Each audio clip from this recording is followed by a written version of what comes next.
Ok, buenas noches, profesor. A continuación le vamos a presentar lo desarrollado para lo que fue la actividad número 8, dentro de la cual, pues bueno, comenzamos con una monografía acerca del tema de optimización, en el cual pues se tocan dos subtemas principales, el subtema 6.1, referente a los tipos de optimización, dentro de los cuales, pues bueno, vemos optimizaciones locales, de ciclos globales y de mirilla. Y posterior a eso el subtema 6.2, el cual es referente a costos, en el cual pues bueno, se miran costos de ejecución, dentro de, pues bueno, lo cual se mira memoria, registros, pilas, entre otras cosas.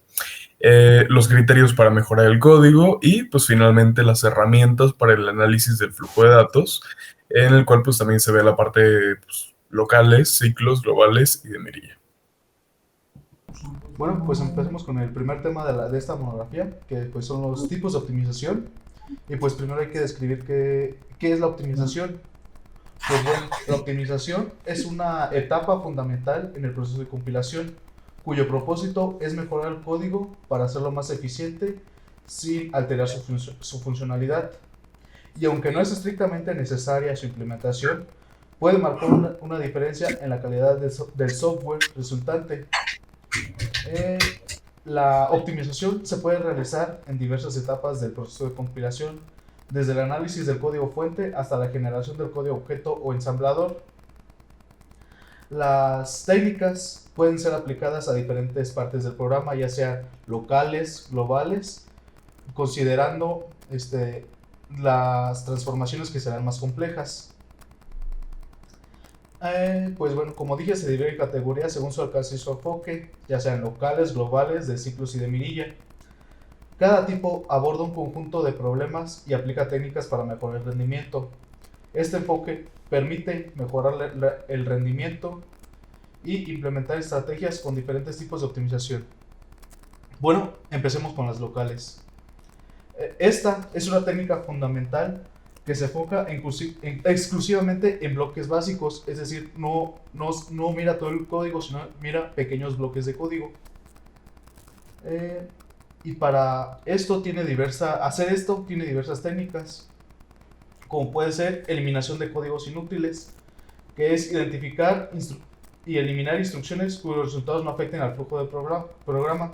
Por ejemplo, aquí tenemos que int se declara primero como x y después pasa a x10. Y pues la asignación realmente de x igual a 5 llega a ser necesaria, ya que su valor se sustituye inmediatamente. Como siguiente tenemos una propagación de constantes, que es reemplazar variables con valores constantes en el tiempo de compilación, que es básicamente como está en el ejemplo. Tenemos que una variable declarada como 10 y una variable declarada como b igual a a más 5. Podemos ver que podemos ahorrar esta operación debido a que se trata de una constante y simplemente manejarlo como una constante.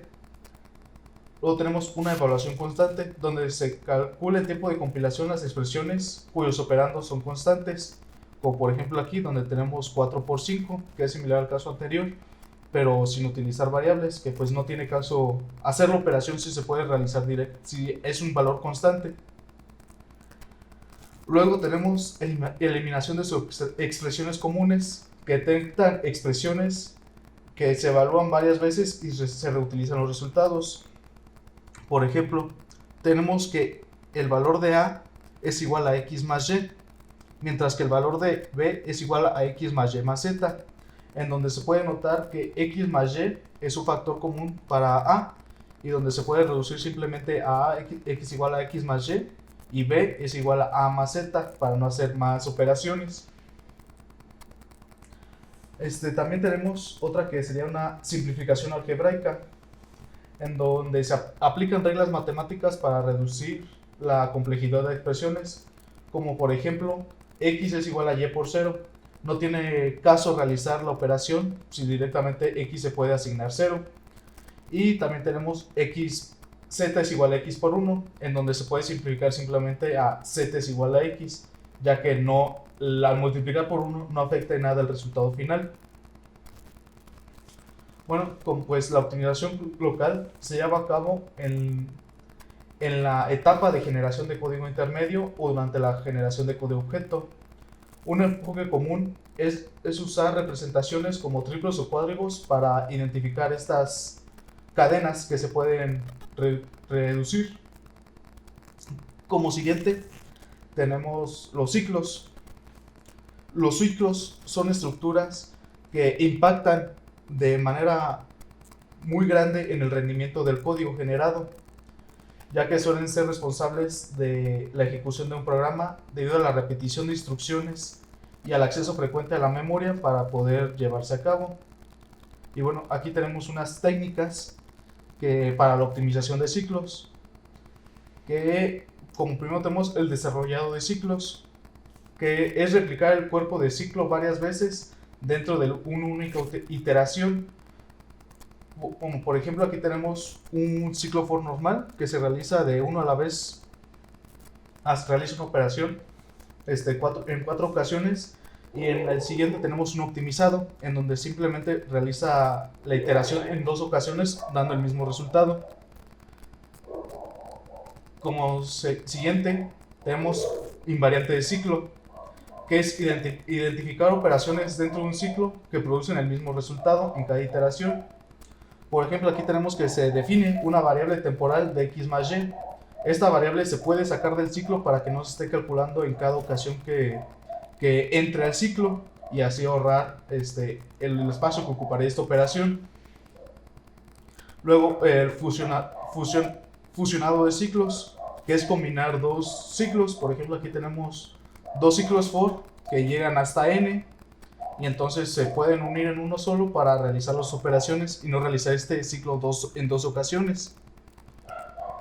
Luego tenemos una división de ciclos, que es la operación contraria a la anterior, en donde si se trata de una operación compleja, la que se encuentra dentro de un ciclo, conviene dividirla en 2 para no utilizar grandes espacios de memoria.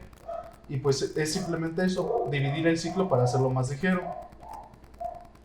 Luego tenemos un intercambio de ciclos, que es cambiar el orden de 2 ciclos anidados, que puede servir para realizar iteraciones en una menor cantidad de veces. Este ejemplo lo demuestra de una manera, pero es un poco confuso de entender, en donde tenemos que un arreglo de 2 dimensiones, en donde este arreglo en donde se tiene J como primera dimensión del arreglo y como segunda. Entonces, al estar primero el ciclo de J, se tiene que realizar en mayor ocasión n para cubrir todas las J's, en mayor ocasión i para cubrir todas las J's. Y del otro lado tenemos cómo se vería ya optimizado. Luego tenemos el tipo global, que se lleva a cabo en una etapa avanzada del proceso de generación, que considera amplias proporciones del programa en lugar de limitarse a una sola o a bloques, como sería el caso de la local o la de ciclos. Y bueno, pues tenemos de igual manera sus técnicas, que es una propagación de copias, que es reemplazar variables copiadas innecesariamente, es decir, la misma forma que la local, pero esta vez en todo el código y no solamente en un pequeño bloque. Aquí tenemos un ejemplo simple, que es x igual a y, y simplemente se puede reducir como z igual a y más 1, ya que lo reemplazó anteriormente de manera global. Tenemos un ordenamiento de código que funciona prácticamente igual que el de anidación de ciclos visto anteriormente, pero esta vez mover instrucciones innecesarias fuera de los ciclos. Que por ejemplo aquí tenemos que un bloque de código if está dentro de otro bloque de código for. Esto el de ciclos no lo detectaría porque se trata de un bloque, pero en este caso el global sí lo detecta porque son dos bloques diferentes, siendo el for y el if, y lo saca del for para que no realice esta esta operación en las ocasiones del for. Luego, de igual manera, la eliminación de sus expresiones comunes, que es identificar cálculos que se realizan repetidamente, como se identificó en la manera local, pero haciendo uso de variables temporales. Luego, propagación de constantes globales, es decir, extiende la propagación de constantes más allá de un solo bloque básico. Por ejemplo, aquí tenemos que se asigna x igual a 5 y si x es mayor que 0, y se le asigna x más 3. En el caso que no tiene lógica realizar la decisión si se declara una constante antes, por lo tanto es más fácil poner y es igual a 8 de siempre. Y eliminación de código muerto, pues esto siempre es eliminar código que nunca se ejecuta, como en este caso x se asigna un 10 pero realmente nunca cambia su valor, por lo cual puede declarar simplemente como x igual a 15. Como siguiente tenemos los de mirilla, que es una técnica utilizada para la generación de código de un compilador.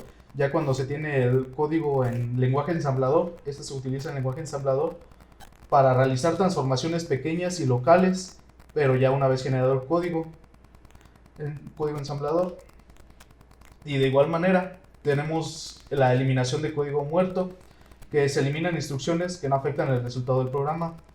Como aquí vemos que se mueve una instrucción se le asigna a R1, R2, el registro 1 se le asigna lo que tenga el registro 2 y después R1 lo que tenga el registro 3, pues simplemente se reduce a lo que tenga a mover R3 a R1. La sustitución de secuencias de instrucciones, que es identificar patrones de instrucciones que puedan ser reemplazados.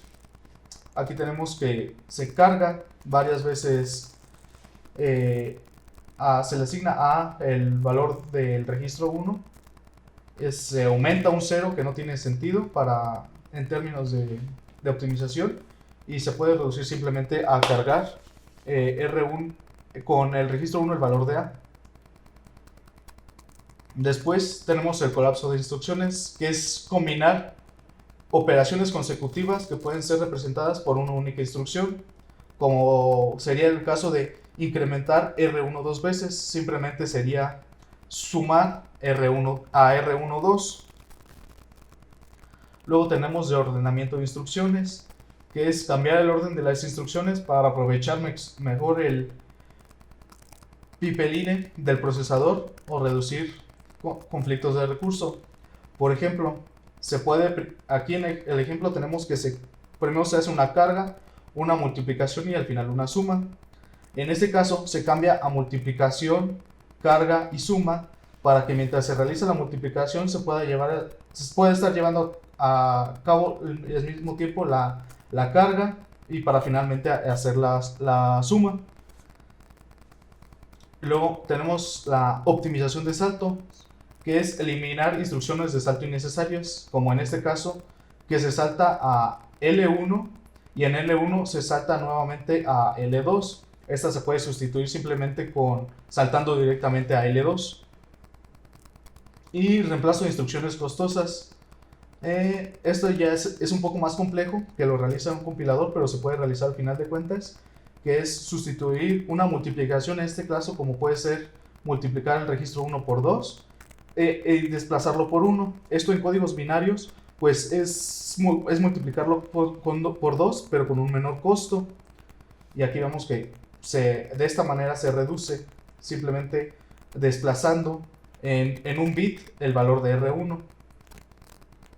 Luego tenemos eliminación de carga, que evita acceder a la memoria innecesariamente cuando los valores requeridos ya están cargados en los registros, que pues vemos que en vez de cargarlo y almacenarlo en varias ocasiones, si no se hace ningún cambio no tiene caso hacerlo y simplemente se carga una sola vez. Y esto sería parte de lo de tipos de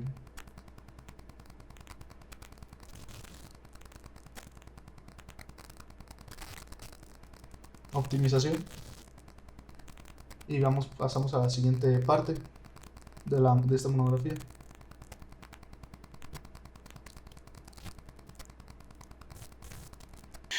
Bueno, pues siguiendo con esta monografía, vamos con la parte de los costos. Que bueno, empezamos con los costos de ejecución.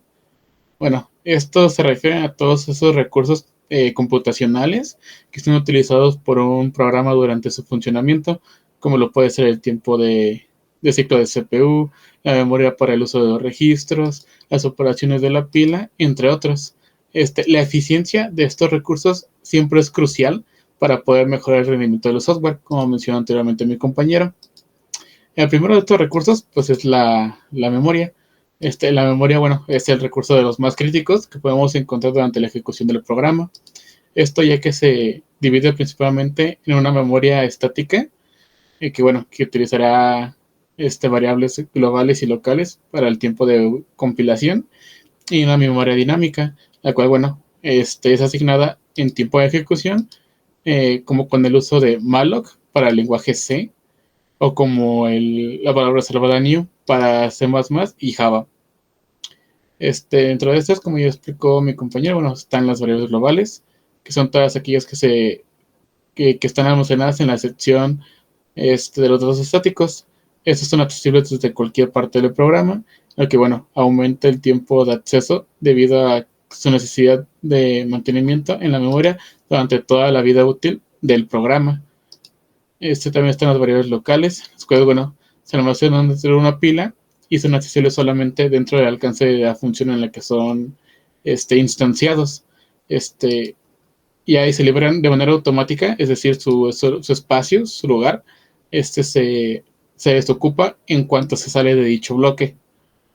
Y bueno, pues tenemos el heap, como parte importante de lo que es la memoria dinámica, que, bueno, es la que gestiona de manera manual, como en lenguajes como C o C++, y que automáticamente, bueno, estos lenguajes, con la gestión de memoria como Java o Python, bueno, utilizan el garbage collector para analizar de manera dinámica los datos. Aquí se puede ver una pequeña estructura de cómo funciona de manera general el espacio, el manejo de la memoria, en el que, bueno, tenemos la pila, el stack, el cual, bueno, es manejado de manera automática por los compiladores. Ellos son los que son capaces de hacer el proceso de manera autónoma, vaya. Y bueno, es del tipo, este, eh, es del tipo writer, que sería como editable, se puede sobreescribir sobre él, pero no es del tipo ejecutable. Aparte de la data dinámica, que es el heap, que es manejado por nosotros los programadores, que igual se puede sobreescribir, pero no es una parte que se puede ejecutar. Los datos estáticos, que, bueno, como se mencionó, se inicializan cuando se empieza el proceso de compilación. Igual es editable, más no ejecutable. Las literales, que, bueno, mismo caso que los datos estáticos, cuando empieza el proceso es cuando se inicializan, y en este caso solamente serían de lectura, no se pueden sobreescribir durante todo el proceso. Y por último, pues las instrucciones, ¿no? Las órdenes que tenemos que mandarle a la máquina, y bueno, igual se inicializan cuando empieza el proceso de compilado, y aunque son solamente de lectura, pues estos sí son ejecutables, vaya, por su naturaleza. Siguiente dato de recurso importante, que son los registros. Y bueno, estos son unidades de almacenamiento de la CPU, las cuales nos permiten realizar operaciones con rapidez. El uso eficiente de estos registros es clave para el rendimiento óptimo del código. Podemos encontrar tres tipos generales de registros, que es el registro de propósito, que con el propósito de generar, es decir, son los utilizados para almacenar variables y resultados temporales. Los registros de dirección, que mantienen direcciones de memoria, y los registros de la pila, que, bueno, administran las direcciones para las llamadas de las funciones y operaciones dentro de la pila. Y como no puede faltar, obviamente, pues las pilas, ¿verdad? Que es el segmento de memoria que se utiliza para poder almacenar las variables locales, direcciones de retorno y parámetros de funciones, que es administrada mediante las operaciones de push, o sea, insertar un dato de la pila, y pop, sacarlo de la pila. La gestión ineficiente de esta pila, bueno, puede conllevar a varios problemas, como el muy famoso Stack Overflow. Hay que saber un pequeño diagrama de cómo funciona la pila, cómo se queda el tope y cómo saca valores mediante el push y el pop. Como siguiente subtema de la monografía, tenemos los criterios para poder mejorar el código. Bueno, optimizar el código, como todos sabemos, es fundamental para poder reducir todos estos costos de ejecución mencionados anteriormente y así pues mejorar la eficiencia del software.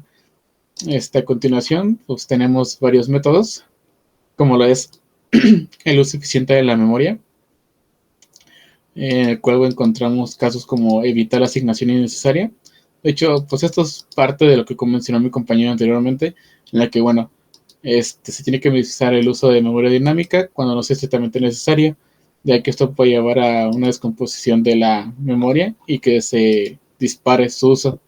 Está la reutilización de memoria, que es optar por el uso de estructuras de datos reutilizables en lugar de crear nuevas instancias, es decir, reducción de código. Tenemos por parte de la minimización del uso de los registros, bueno, evitar variables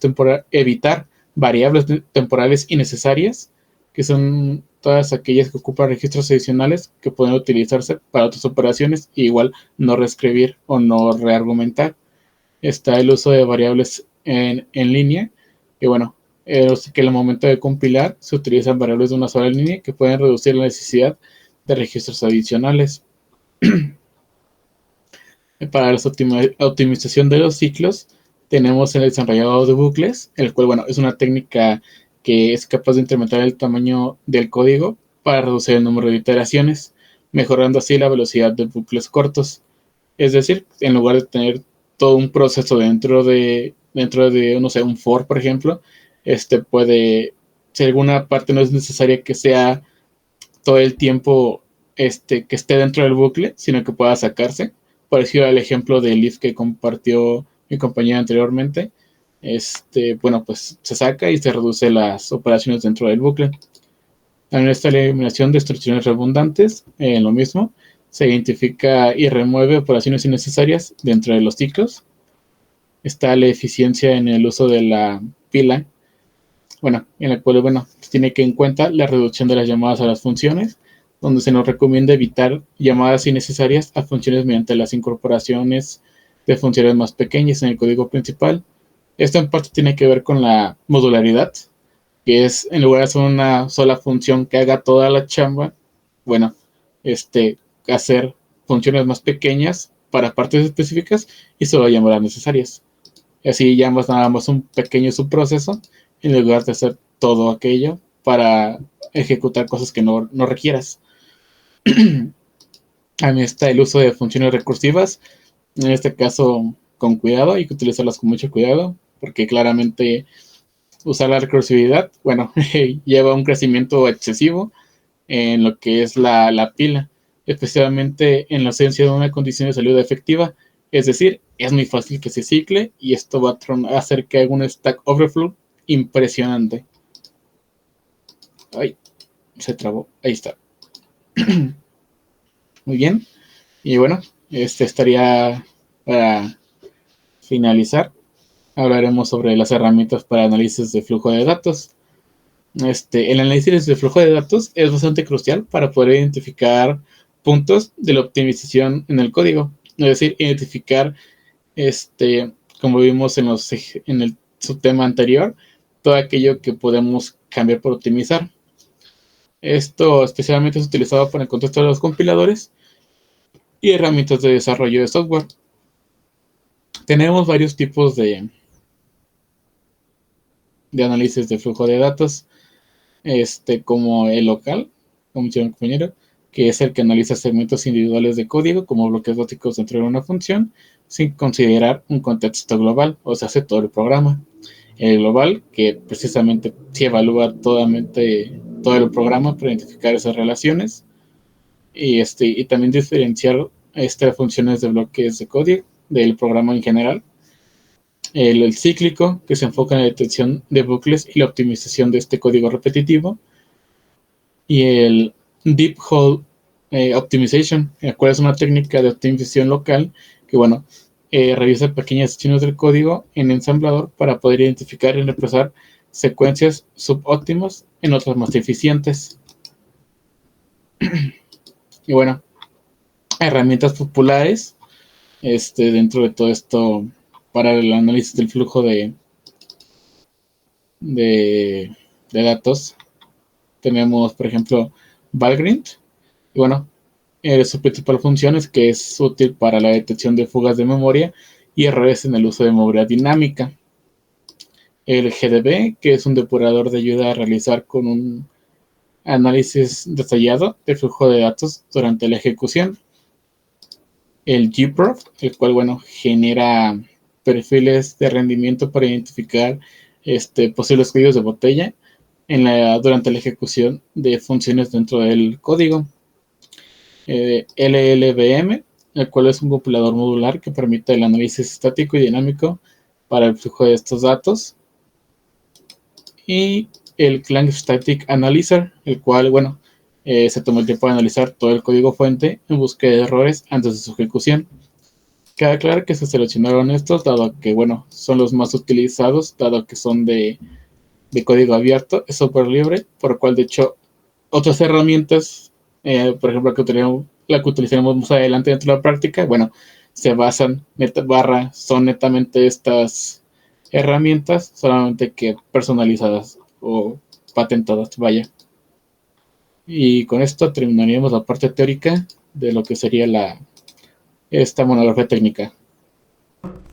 Como siguiente parte de la actividad 8 del primer tema de optimización, pues ahora tenemos la práctica de tipos de optimización, en donde trataré de explicar nuevamente lo visto anteriormente teóricamente, pero esta vez con un ejemplo más concreto para que pueda ser un poco más entendible. Bueno, pues para empezar tenemos la optimización local, que es dentro de un bloque básico, aplicando técnicas de eliminación, código muerto o propagación de constantes, entre muchas otras que se pueden aplicar.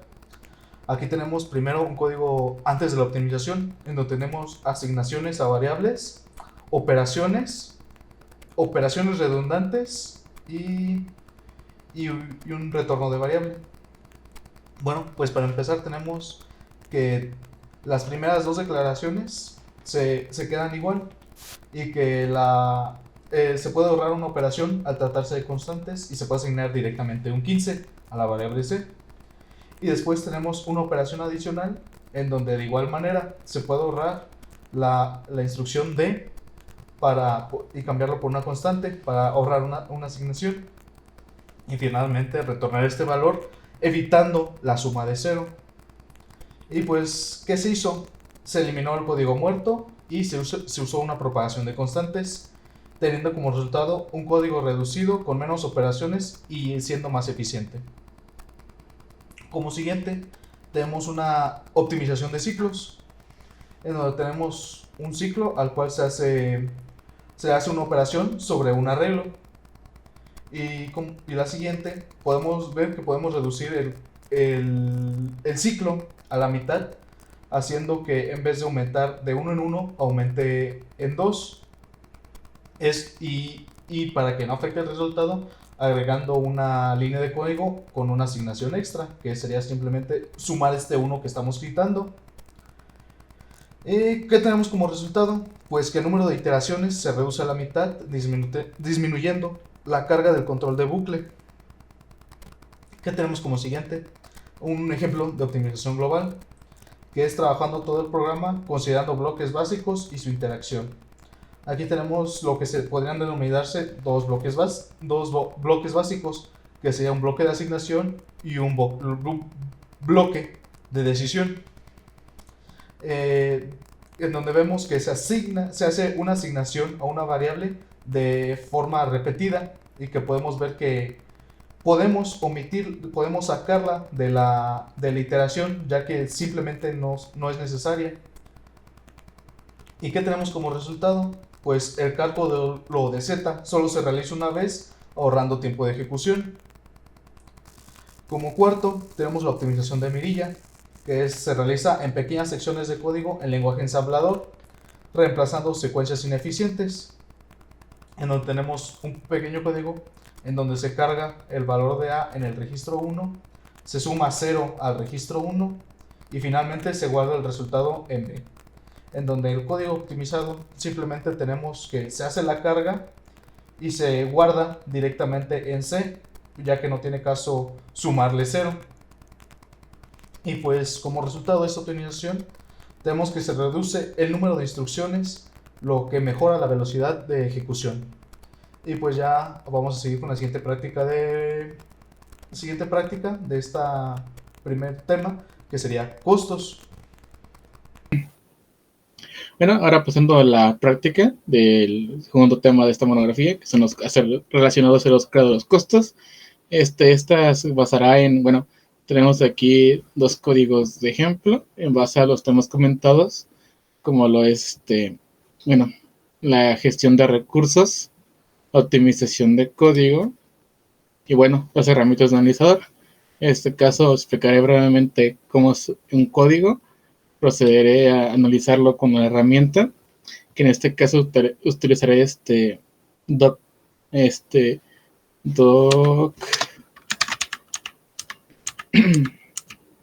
Doctor Memory, que es para Windows, pero está basado en el Bangland, que mencionamos anteriormente, para el monitoreo de los recursos.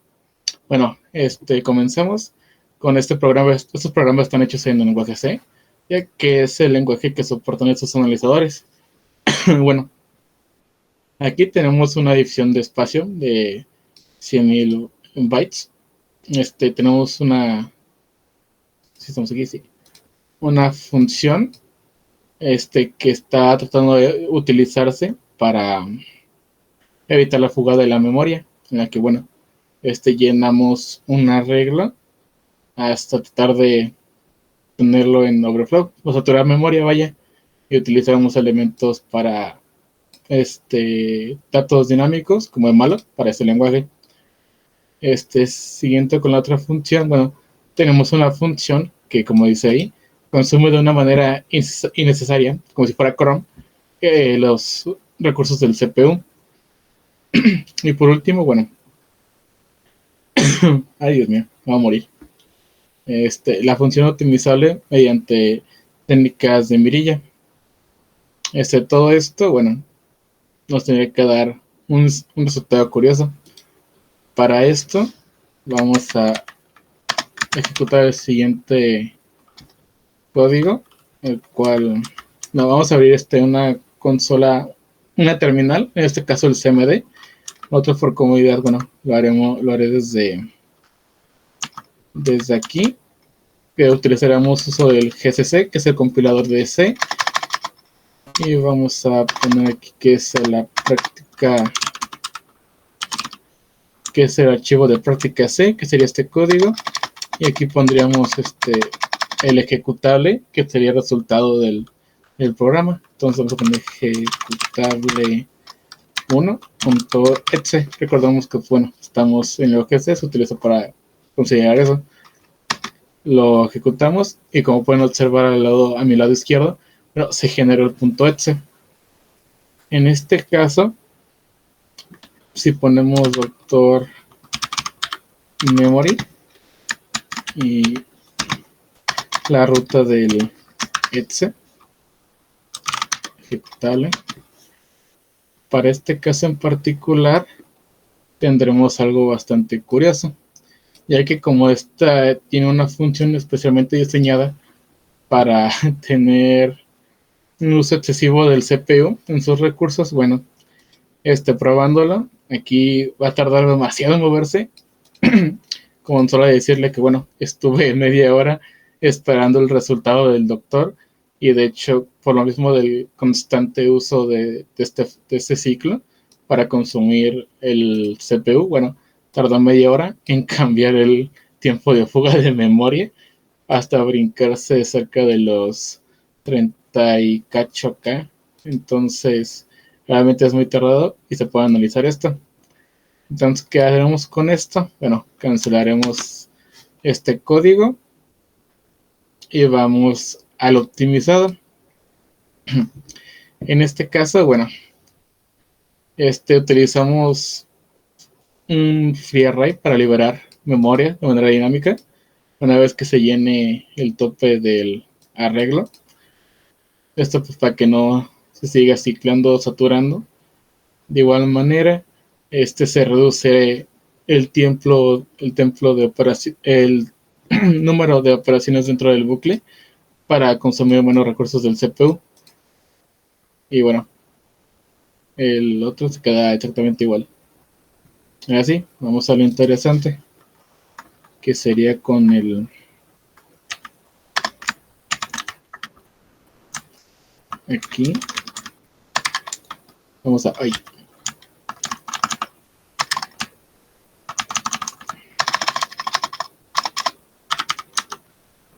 Ahí.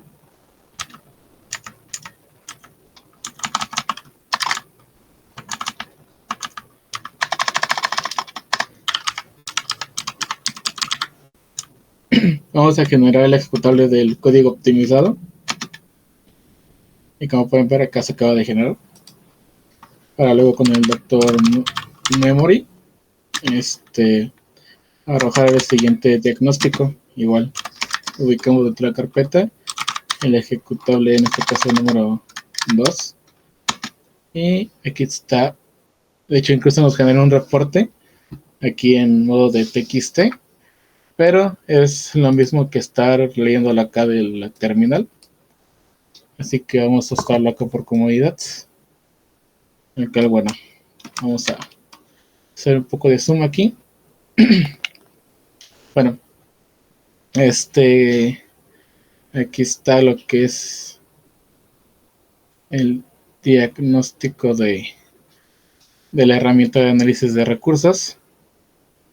Cual, bueno, aquí empieza el análisis, el cual nos indica el tiempo optimizado de la memoria, el cual nos indica que nuestro programa tardó 0.010 segundos en realizar todas esas operaciones que involucran consumir memoria. Está la suma optimizada, que nos da este valor, que el cual, bueno, nos indica un resultado que se calcula por el programa, que con el valor muy grande, que sea uno de los resultados que se utiliza con los por de acá.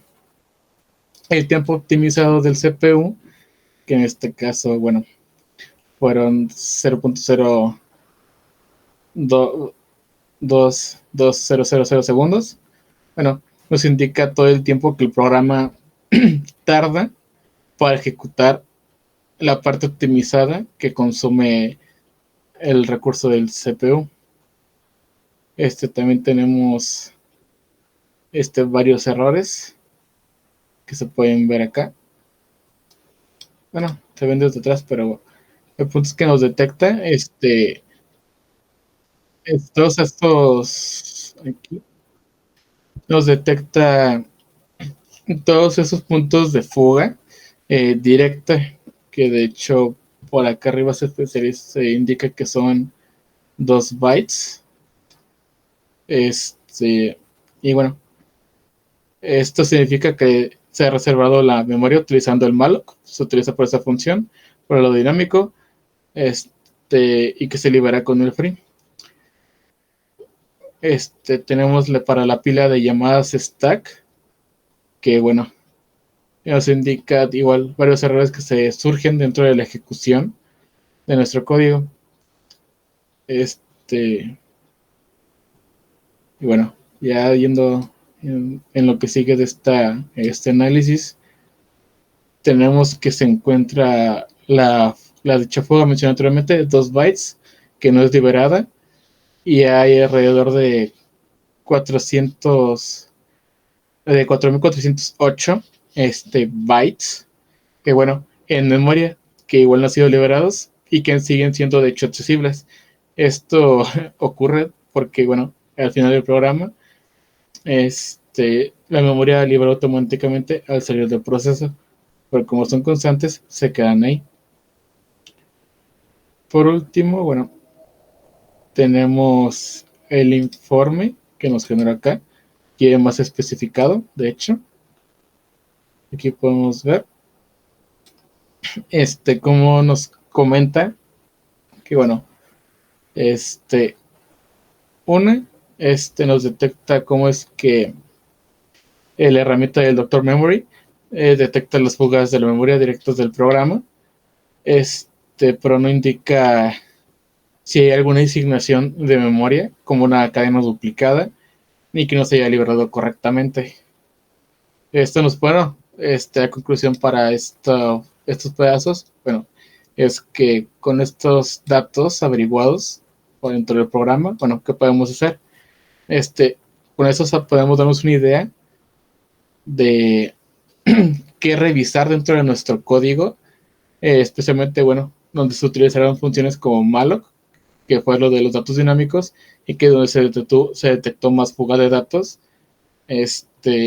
asegurando, bueno, que cada asignación tenga una liberación correspondiente para no consumir tantos recursos. Y al final, aunque es una pequeña demostración, como dije, del código sin liberar, que consume recursos a lo bestia, al otro, aunque es un código pequeño, se nota la diferencia, y esto nos ayuda, bueno, a reducir estos códigos más adelante en un código más grande. Y eso sería todo por esta práctica, por esta monografía. Ok, y para el siguiente tema, el tema número 7, pues tenemos la parte de generación de código objeto, dentro del cual pues también se desarrolló una monografía técnica para los subtemas mostrados aquí, los cuales son el subtema 7.1 referente a los registros, el subtema 7.2 referente al lenguaje ensamblador y el subtema 7.3 referente al lenguaje máquina, dentro de lo cual, pues bueno, bueno, como bien podemos ver, son temas que pues ya hemos visto bastante, solo sería, pues bueno, quizás recordar un poco y aterrizarlos, ¿no? A lo que viene siendo el ámbito de la generación de código objeto. Dicho entonces, pues bueno, comenzamos con el primer tema, correspondiente a la parte de registros. Bueno, entonces para esta parte, pues comenzamos recordando un poco de lo que son los registros, ¿no? Seguramente, pues ya desde la parte de el antecedente de arquitectura de computadoras y lenguajes de interfaz, pues bueno, sabemos una definición muy detallada de esto, pero bueno, aquí tenemos que, pues bueno, los registros son espacios de almacenamiento internos del microprocesador, los cuales nos sirven para guardar de manera temporal ciertos datos utilizados en operaciones lógicas, aritméticas, de control, etcétera, obviamente dentro del procesador. Y pues son esenciales gracias a sus características que veremos un poquito más abajo. Introduciéndolo a esta parte, pues bueno, tenemos que en el contexto de la generación del código objeto, los registros son utilizados para poder optimizar el desempeño de, pues bueno, las instrucciones que son generadas, reduciendo así la cantidad de accesos a la memoria, ya que estas tienen un mayor costo en tiempo, y pues de esta manera pudiendo mejorar la eficiencia del programa, ¿no?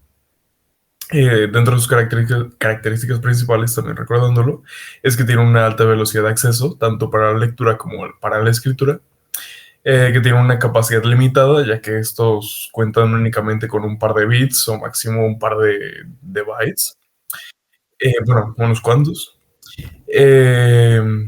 La tercera tenemos que, bueno, tiene un uso específico, claramente dependiendo de su clasificación, lo cual también veremos un poquito más abajo. También tenemos que tiene un acceso directo y transparente por el microprocesador, ya que, pues bueno, al estar en este nivel tan bajo, pues tenemos un acceso y un manejo bastante totalitario. Y finalmente tenemos que, pues, su ubicación, como ya se mencionó arriba en la definición, pues es interna al microprocesador, están dentro de ahí. Y bueno, posterior a esto tenemos una tabla, donde se despliega, ¿no? Cómo es el uso de los registros para este ámbito, ¿no? Entonces, de este modo tenemos que, pues bueno, la primera acción que tenemos es la realización de operaciones lógicas y aritméticas, obviamente, que es lo que hemos mencionado, en donde los registros son utilizados para almacenar los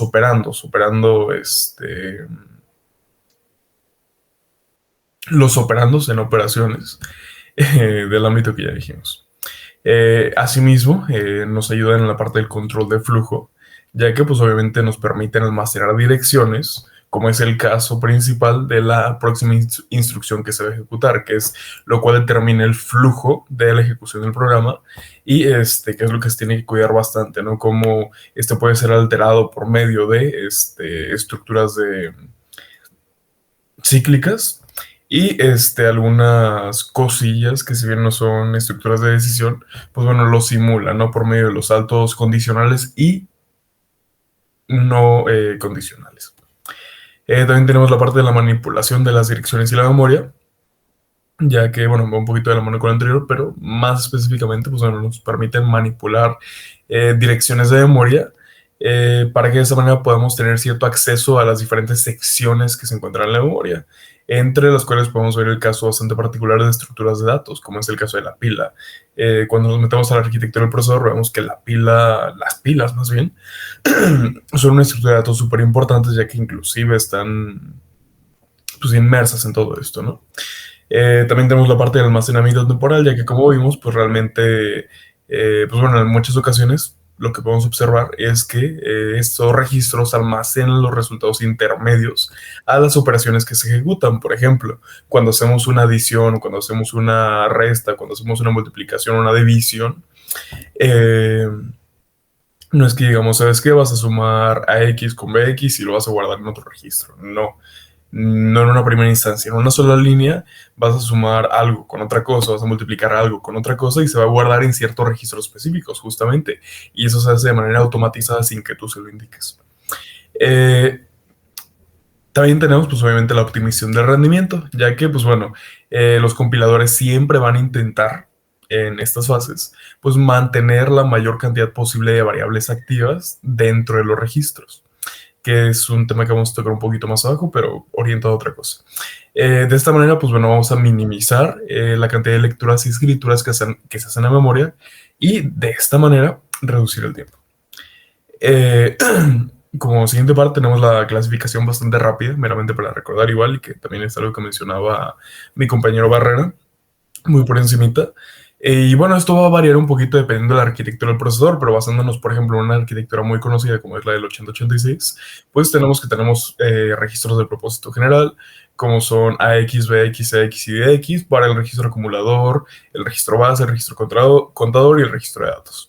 También tenemos de propósito específico, aquí, bueno, en esas tres últimas clasificaciones, cuatro, perdón, hay bastantes más, pero es una manera de poderlos identificar, clasificar, agrupar, ubicar, por lo menos, ya que, como les digo, cambian un poquito dependiendo de la arquitectura, e inclusive en esa arquitectura que estamos poniendo como ejemplo, pues es una una ejemplificación de lo que tenemos.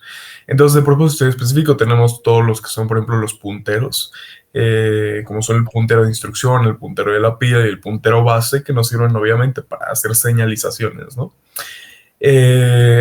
Hacia direcciones de memoria. También tenemos los registros de segmento, que nos señalan obviamente todos estos segmentos, vaya, que tenemos, dentro de los cuales se maneja para señalizar algo, pues siempre utilizamos lo que es el segmento y el desplazamiento, segment y offset. Dentro de esos, pues tenemos lo que es el segmento de código, el segmento de datos, el segmento de la pila, y si mal no recuerdo, el que nos está faltando aquí, por ejemplo, es el segmento extra, ¿no? Dentro de la parte de los registros de índice, pues bueno, tenemos realmente solo dos, el Source Index y el Destination Index, que obviamente sirven para indicar índices de origen y destino, bastante común en este tipo de operaciones. Tenemos, por ejemplo, el caso de operaciones, un operando izquierdo y un operando derecho. O en este caso, índices, que es un índice de origen y un índice de destino, que vemos en diferentes estructuras de programación o inclusive a nivel de sistemas operativos, por ejemplo. Y finalmente tenemos la parte de los registros de bandera, bastante importantes justamente para el control, ya que pues todos ellos nos ayudan a indicar diferentes estados dentro del microprocesador para señalizar algunas cosas puntuales. Por ejemplo, el zero flag, que es la bandera de cero, cuando un resultado de una operación da cero, para dar ciertas validaciones a algunos saltos condicionales y demás. El carry flag, el overflow flag y el sign flag, el de signo, que pues bueno, como les digo, es una extracción muy leve de todo lo que puede ser, pero bueno, pasemos a lo siguiente. Ya aterrizando un poco más a eso, tenemos que, salud, el uso adecuado de los registros es esencial, pues obviamente para esta parte de la generación de código objeto, para que pues pueda ser realizado de manera eficiente y optimizada, claramente. Ya que por medio, bueno, en esta fase, por medio del planificador de registros y el asignador de registros, pues bueno, se decide qué variables van a residir en los registros y cómo es que deben ser gestionados a lo largo del programa, a lo largo de ciertos criterios que vamos a ver a continuación. En donde el primer criterio tenemos la parte del allocation, en donde el compilador decide qué variables se asignarán a registros. Aquí se me fue un qué de más. No decide qué variables a qué registro, simplemente decide qué variables van a hacer uso de un registro. ¿Cuál? Lo veremos más adelante. Pero qué variables van a utilizar un registro. Y esto se hace por medio de un análisis de vida útil de variables, lo cual determina, pues obviamente, cuánto tiempo van a estar siendo utilizadas y demás. Con esto justamente pasamos a la segunda parte, que es la parte de la assignation, en donde pues el compilador ahora sí ya eligió qué variables se van a asignar a un registro. Entonces de esta manera, ahora sí asignamos un registro específico a cada una de las variables que fueron seleccionadas en el paso anterior, por medio de pues diferentes algoritmos de asignación que se basan en alguna jerarquía específica. Continuando, esto realmente es un proceso bastante lineal, llamémosle. Tenemos el spilling.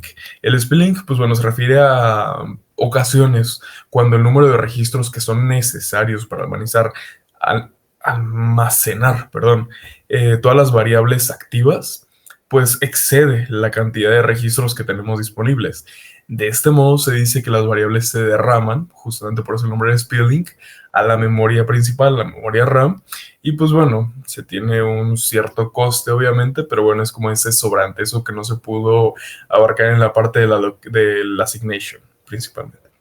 Y finalmente tenemos el uso de los registros especializados, que nos recuerda un poquito más específicamente a que, como se refería que en esta jerarquía, pues obviamente sabemos que dependiendo de la arquitectura del microprocesador, algunos registros, pues bueno, están reservados a tareas específicas, aunque bien algunos, por ejemplo, se llaman de propósito general y otros de propósito específico, realmente todos van orientados a una tarea particular dentro de cierto ámbito, están sesgados a algo. Entonces, obviamente, esta especificación nos da cierto sesgo y cierta categorización a que estos tengan un uso más limitado y obviamente también una disponibilidad más limitada al momento de hacer la asignación, ¿no? En esta jerarquía que se utiliza.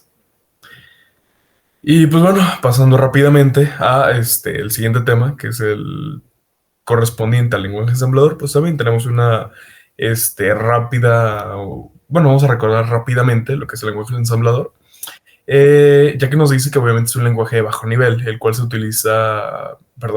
utiliza ciertos mnemotécnicos, que son estas palabras obviamente que encontramos en el lenguaje, así como ciertos símbolos alfanuméricos para representar algunas otras cosas, no necesariamente instrucciones. Y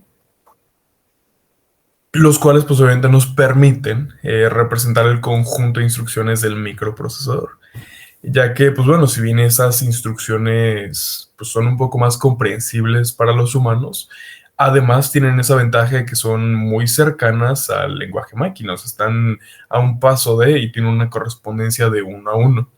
De esta manera, a diferencia de lenguajes de alto nivel como lo son Java, Python, PHP, etcétera, los cuales pues bueno, te permiten una abstracción mucho más alta. Pues bueno, el lenguaje ensamblador se enfoca, se confronta inclusive directamente con lo que es la arquitectura del microprocesador. que estemos manejando. Ya puntualmente, pues bueno, en el contexto de la generación de código objeto, pues bueno, el lenguaje ensamblador nos proporciona una base para poder traducir las instrucciones que tenemos en el lenguaje de alto nivel a una secuencia de comandos que el microprocesador puede ejecutar. De esta manera, cada conjunto, bueno, como ya habíamos mencionado, cada conjunto de instrucciones en ensamblador corresponde a una instrucción en lenguaje máquina. Ya que, pues bueno, esta al ser ejecutada, pues bueno, va a realizar ciertas operaciones básicas específicas relacionadas con pues, movimiento, desplazamiento, eh, operaciones aritméticas, lógicas de control y obviamente el control de flujo, ¿no? Entre otros que podemos encontrar. En las características de este lenguaje, también recordándolo un poco más y escribiéndolo, tenemos pues obviamente el uso de mnemotécnicos e instrucciones, las cuales que bueno, cada una de estas representa una instrucción del lenguaje máquina. También obviamente su caracterización como un lenguaje de bajo nivel, ya que está muy cercano al hardware, permitiéndonos tener un control casi que totalitario sobre los recursos disponibles en nuestra máquina, en nuestro sistema. También tenemos obviamente la dependencia, que va de la mano, de la arquitectura, ya que, bueno, cada tipo de microprocesador tiene su propio conjunto de instrucciones en el ensamblador y este va variando de, pues, arquitectura en arquitectura, ¿no? Lo que ya les mencionaba también un poco más arriba, como es en el caso de los registros. Cambian las instrucciones y cambia un poquito también la utilización de registros. Y pues finalmente tenemos también algo que se mencionaba un poquito más arriba, que es el control del hardware, ya que pues al tener esta caracterización, este nivel tan bajo, pues bueno, nos permite tener acceso directo a los diferentes recursos del microprocesador, como lo son, bueno, los registros, la memoria que no está dentro del procesador, pero está conectado por medio de, y entre otras cosas, ¿no? Que se pueden tener, lo que implica que vamos a estar generando programas más eficientes. Finalmente, pues tenemos obviamente la aterrización de, bueno, cuál es el rol del lenguaje ensamblador en la generación de código objeto. De este modo tenemos inicialmente que, pues bueno, la traducción de código de alto nivel, ¿no? Ya que, pues bueno, posterior al análisis al análisis semántico, que es la última parte de esta primera sección del compilador de 3 fases, pues bueno, se va a tener un código intermedio una vez que fue generado en la segunda parte. Entonces, pues bueno, puede ser traducido en un conjunto de instrucciones en ensamblador. La siguiente parte tenemos que, pues bueno, dentro de la optimización de la ejecución, nos permite, pues obviamente, aprovechar al máximo todas las características del microprocesador, como, pues obviamente, el uso de registros de manera directa, de manera controlada, y pues obviamente todas las operaciones que tenemos a bajo nivel, ¿no? En el caso de las interrupciones y demás cosas que no vemos tan directamente en lenguajes de alto nivel. Tenemos además la relocalización del código, ya que, pues bueno, en este caso nos permite poder ajustar las direcciones de las diferentes instrucciones, así como los datos, para que, pues bueno, el programa pueda ser cargado en diferentes ubicaciones de la memoria y tener diferentes implementaciones que se optimicen un poco más en ese sentido, en esa distribución. Algo que ya se mencionaba también arriba, el control directo sobre el hardware y finalmente la portabilidad y dependencia de la arquitectura, ya que este nivel de especificidad muy particular del lenguaje ensamblador con respecto a su arquitectura, pues bueno, nos permite que el código generado esté completamente optimizado, si es que así se aprovecha, que esté completamente optimizado para la máquina de destino, para el microprocesador al que va orientado, permitiéndonos que todo esto quede de la manera más optimizada y más eficiente posible. Bueno, ahora pasamos al tema del lenguaje máquina. Mi compañero ya explicó la parte del lenguaje ensamblador, que es básicamente lo que utilizan mnemotécnicos para que el programador se le facilite programar en este lenguaje de bajo nivel. Sin embargo, pues encontramos la última capa, en este caso es el lenguaje máquina, que es aquí donde realmente se está trabajando con pues, por así decirlo, con voltaje, con ceros o unos. Donde pues obviamente uno representa que hay voltaje y cero que no lo hay.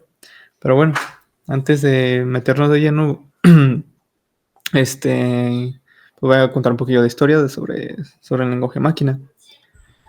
Este concepto nace más o menos por allá de la década de 1940. Entre los primeros ordenadores están el ENIAC, Electronic Numerical Integrator and Computer, y el UNIVAC, Universal Automatic Computer, que este último ya este, lo checamos en uno de los trabajos anteriores que se nos solicitó. Y bueno, en estas computadoras principalmente se programaban utilizando el lenguaje ensamblador. Y pues bueno, de ese tiempo hacia acá también se sigue utilizando aún así el lenguaje máquina, pero no, bueno, ya para ciertas cosas muy específicas. Allá en ese tiempo, pues obviamente todo tenía que hacerse con los ceros o unos, o con lo que se pudiera también. De hecho, se puede trabajar con hexadecimal. Bueno, aquí tenemos que el ENIAC fue desarrollado por Persper y por John Mauchly, creo que se pronuncia, Mauchly, en la Universidad de Pensilvania. Bueno, lo que se encontró es que esa computadora ya se terminó de construir ya por el año de 1946, que fue una de las primeras computadoras electrónicas de propósito general y que utilizaba una variedad de cálculos, incluyendo la balística y bueno, que se usaba también para la investigación científica.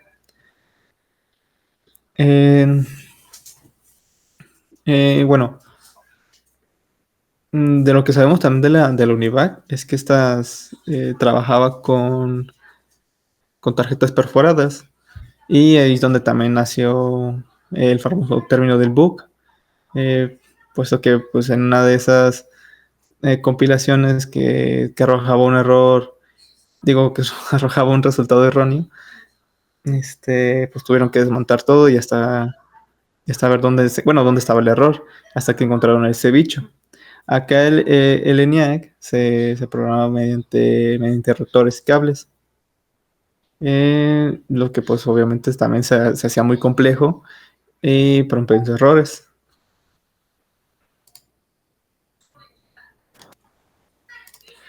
Y bueno, una de sus características aún así es que se hacían los cálculos muy rápidos y hasta complejos. Bueno, obviamente pasando los años se tuvo que cambiar los paradigmas, porque el trabajar con el lenguaje máquina era muy, muy tedioso. Realmente hasta como por nosotros diríamos es muy tedioso, porque obviamente cada cadena de bits representaba una instrucción, y a nosotros pues obviamente ya no se nos proporcionan esas instrucciones, a no ser que sí indaguemos demasiado en la documentación de algún microprocesador. Porque bueno, ahorita de hecho iba a hablar un poquito de eso más adelante, que encontré como el mapeo de las instrucciones del 8086. Pero bueno, para ahora hacer una definición más precisa de lo que es el lenguaje máquina, es el conjunto de instrucciones que se codifica en un formato pertinente, para que el microprocesador lo pueda interpretar, ya que obviamente no va a interpretar los mnemotécnicos. Realmente pues, como estaba diciendo, va a interpretar nada más los ceros y unos. Esta programación del lenguaje máquina es obviamente complicada de comprender e interpretar para el ser humano. Por eso se surge la necesidad de desarrollar lenguajes intermedios para asegurar la comunicación entre lo que pues, somos nosotros y la máquina. Bueno, la complejidad para saber casi todas las instrucciones que puede tener un microprocesador crece entre cada generación y entre también de la misma generación, entre cada uno de los los microprocesadores, obviamente porque cada uno tiene su juego de instrucciones. Bueno, estos pueden decir aumentan un poquillo, aumentan o decrementan esas instrucciones, pero igualmente entre cada generación van a estar incrementando. Aunque pues si hablamos también de un Intel i5 de, no sé, novena generación, pues cada uno también tiene sus propios modelos de la novena generación de esa misma, que pueden cambiar en tamaño de buffer, tamaño de las memorias, del caché, y entre otras cosas. Bueno, también de hecho en una clase se nos mencionó que no únicamente se puede trabajar con binario, también se puede trabajar con hexadecimal. De hecho también lo voy a mostrar también más adelante. Y pues obviamente, bueno, de este modo también, bueno, buscamos en esos tiempos tener más eficiencia en los recursos del tiempo y dinero. Por eso también nos auxiliamos de los lenguajes de alto nivel, porque eso sí los podemos comprender nosotros, están más orientados casi a nuestra palabra. En cambio, cuando trabajamos con, por ejemplo, un ensamblador, este desarrollo llega a ser más complicado también, porque igualmente, como digo, necesitamos saber el juego de instrucciones, necesitamos saber qué registros tiene el microprocesador, qué podemos hacer, qué no podemos hacer. Y por ende también, si llegamos a trabajar con el lenguaje ensamblador, somos propensos a cometer más errores, generar quizás algún código basura que no necesite la máquina, o que de igual manera, si trabajamos con el lenguaje de alto nivel, el proceso de traducción sea más lento por toda esa generación de código basura que no vamos a utilizar. Aunque ya sepamos, bueno, ya se habló también de la optimización, pero obviamente pues tiene que checar todo este código antes para poder optimizarlo.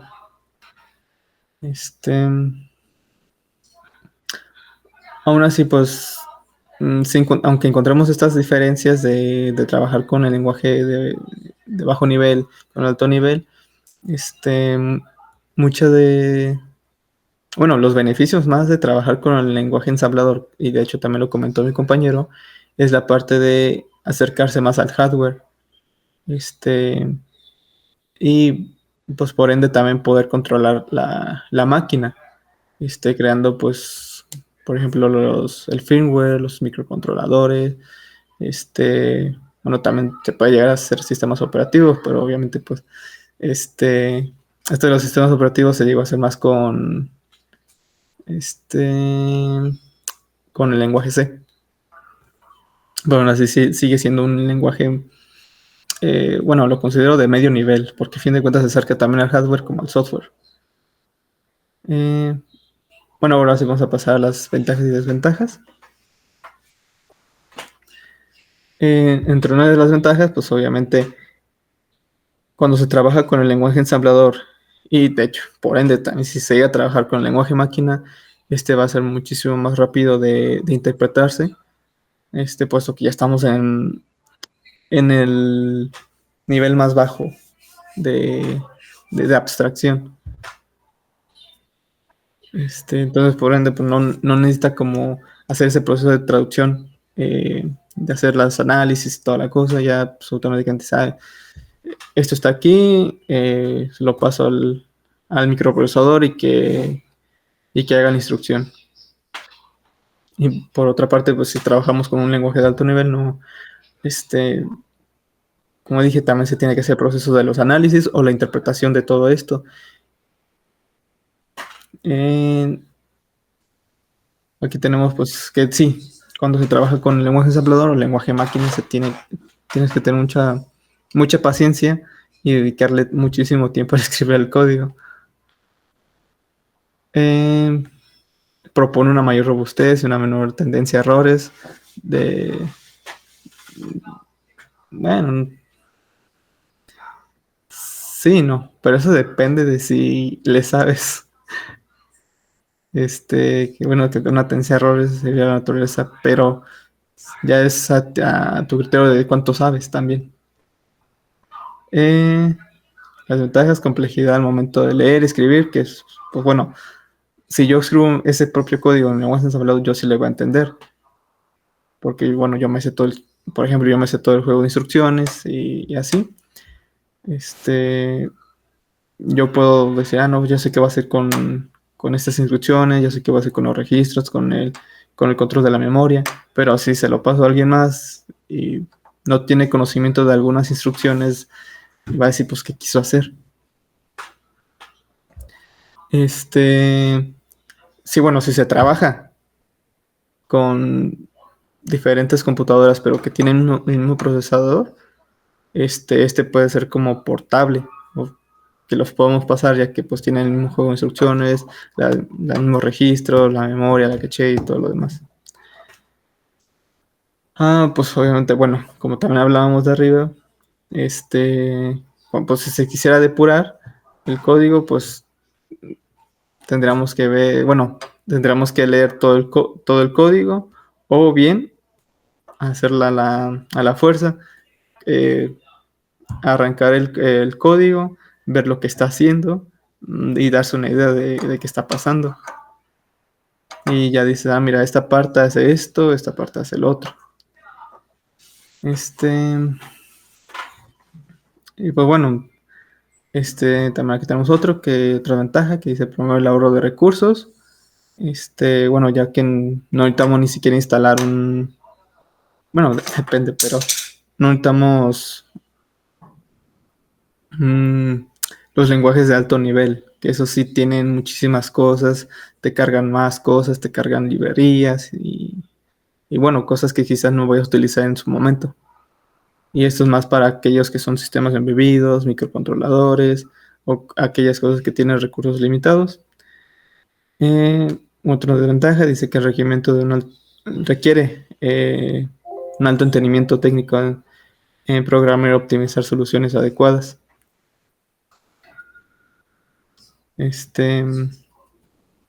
Y bueno, aquí ya de lo que hablaba hace rato, de que tenemos algunas instrucciones. Por ejemplo, en la instrucción add, que sería add del registro AX, al BX, bueno, pásale lo que tienes en BX a X, bueno, súmaselo. Y aquí en su respectivo traducción al lenguaje máquina, sería 03C3, que donde 03 es la instrucción add y C3 son los registros AX y BX. Aquí yo también cuando lo investigué decía, ¿por qué C3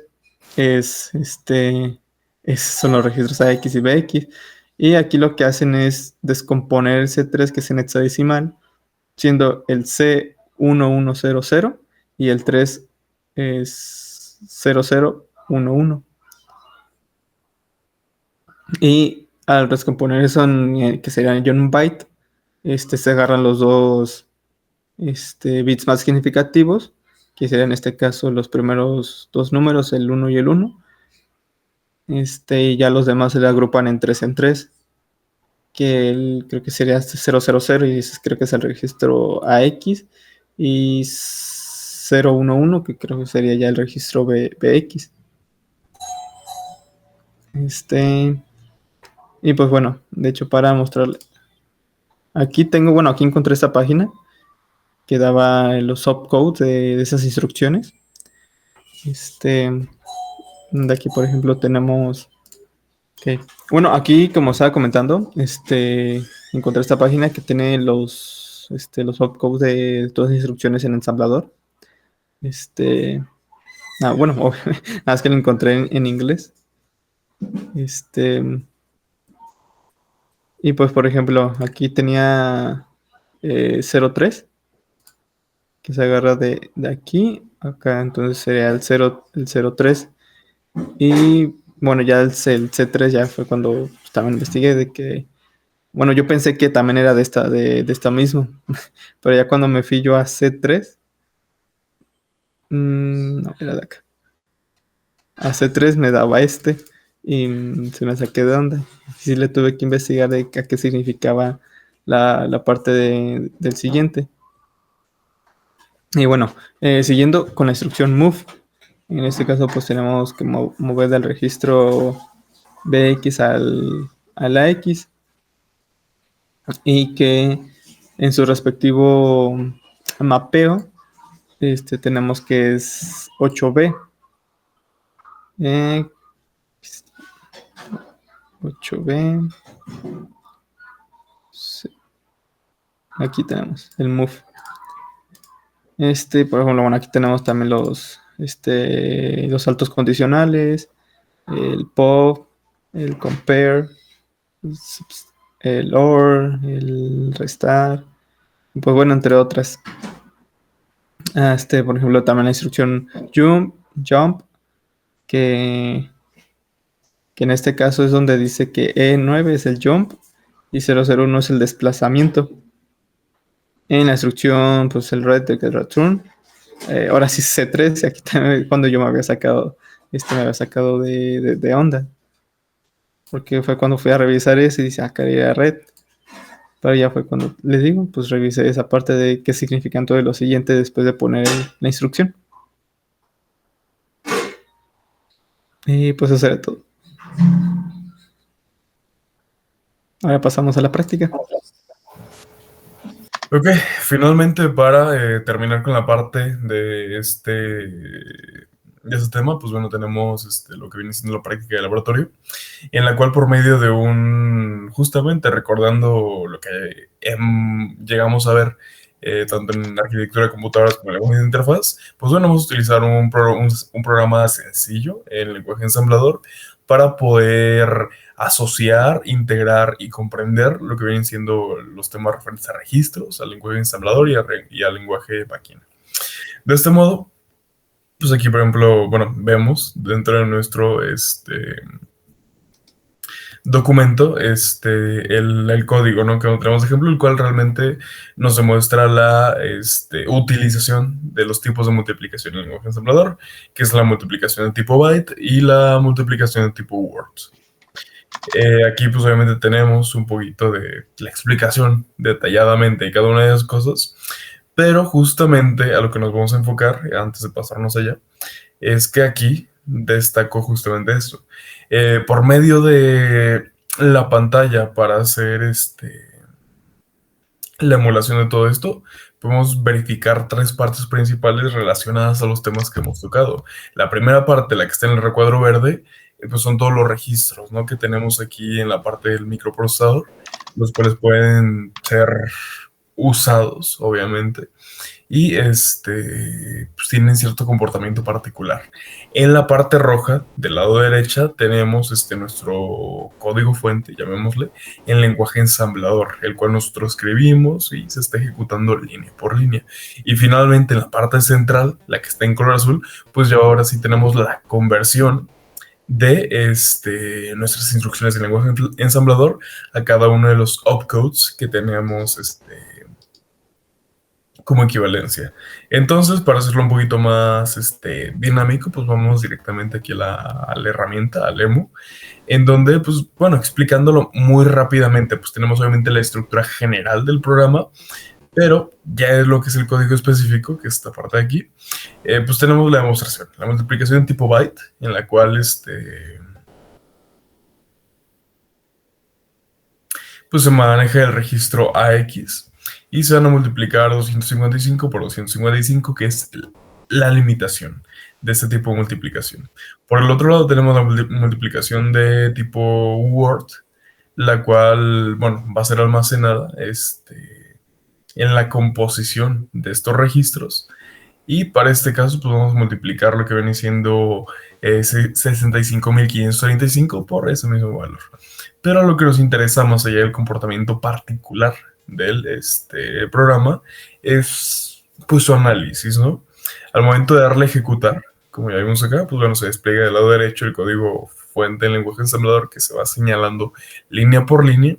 Y acá vemos del lado izquierdo el valor de los registros. De este modo, Vamos viendo cómo está comportando y acá las instrucciones y su conversión a los opcodes. Entonces, si lo vamos ejecutando, por ejemplo, vamos a tratar de llegar a la parte de IPEN. Esa no era mi intención. Vamos a ejecutarlo paso por paso, tratando de llegar a la parte donde comienza esto, ¿no? Entonces, pues bueno, vemos cómo a lo largo de esos pasos previos, pues bueno, se fueron manejando, ¿no?, los diferentes registros. Para este caso, vemos como lo que pretendemos primero, cargar en AL, que es la parte inferior del registro X, un 255, entonces le damos y vemos que aquí se pone FF, que es lo que lo representa. De igual manera, vamos a cargar un 255 en la parte baja de BL. Entonces aquí lo tenemos. FF arriba y FF abajo. Y finalmente lo vamos a multiplicar y vamos a ver cómo es su comportamiento. Damos otro. Y vemos que el que se actualizó es a X. Es la parte que les decía de que a veces esto es utilizado de manera temporal para valores intermedios. Nosotros no elegimos que almacenar el resultado en AX. Sin embargo, ya tiene como ese paso implícito de que cuando se multiplica, pues bueno, este tipo de multiplicaciones, vaya, de tipo byte, el resultado se guarde en lo que viene siendo AX, en una composición completa entre su parte alta y su parte baja. Entonces nos dice que el resultado va a ser FE01, que es obviamente el hexadecimal por el resultado de 255 por 255. Lo cual pues, justamente sería 65.000 con 25. Pasando a la siguiente parte, pues bueno, ahora vamos a hacer la asignación de los siguientes valores. Entonces en AX se carga primero el 65.535, el cual es, bueno, son 4 Fs que se cargan en AX completo. Y lo mismo en BX. Entonces nuevamente al momento de hacer la multiplicación, ahora se nos indica que se va a guardar en lo que viene siendo DX, bueno, una comparación entre DX y AX. Y eso es importante el orden, ya que, pues bueno, vemos que se ejecuta y sí, obviamente AX y DX se actualizan. No obstante, hay que tener bien en cuenta el orden. Como aquí dice, comienza por DX y luego es AX. Entonces el valor sería completo FFFE 0001. Ese sería nuestro resultado. Entonces, bueno, por medio de esta primera parte vemos viendo obviamente cómo los registros van siendo utilizados de manera explícita y de manera implícita.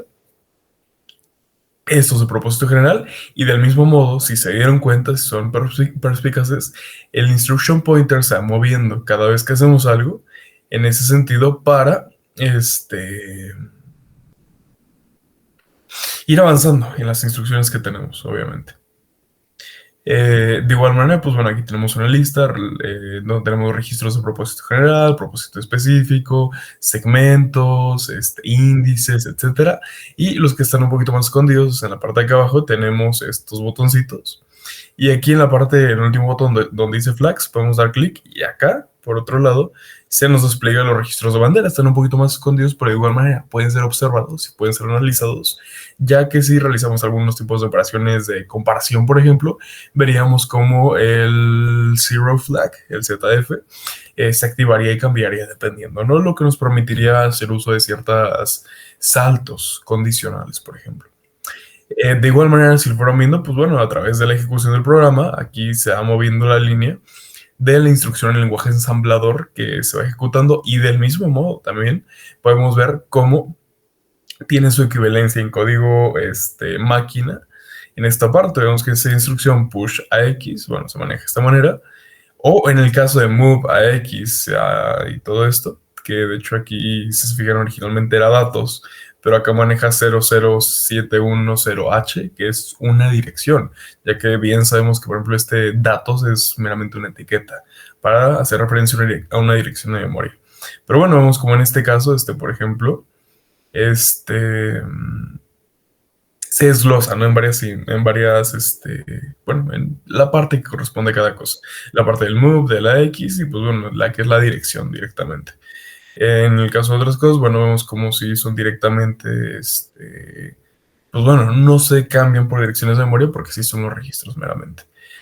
Entonces, pues bueno, sería lo que principalmente se analiza por medio de este ejemplo. Podemos ver obviamente cómo interactúan los registros, los cuales llamamos de manera implícita y explícita, como ya mencioné, por medio del lenguaje ensamblador, y cómo finalmente se va generando un código objeto, el cual va a ser interpretado por nuestro microprocesador para darnos el resultado que tenemos. Entonces, pues igual, ya finalizamos su ejecución. Igual, se nos despliega un mensaje donde se nos dice que el programa ha devuelto el control al sistema operativo, y pues ya, de este modo se liberan los recursos que fueron tomados, que era lo que mencionaban mis compañeros al inicio, de que pues obviamente tenemos la parte de los recursos, como es el tiempo y como es el tiempo de CPU también, ¿no? Así como la memoria misma. Entonces, pues bueno, realmente eso sería todo por esta parte. Es un ejemplo bastante sencillo, pero que nos permite ver la integración de todas estas temáticas. Y pues bueno, sería todo por esta parte de la práctica y en general por todo el video referente a esta actividad 8.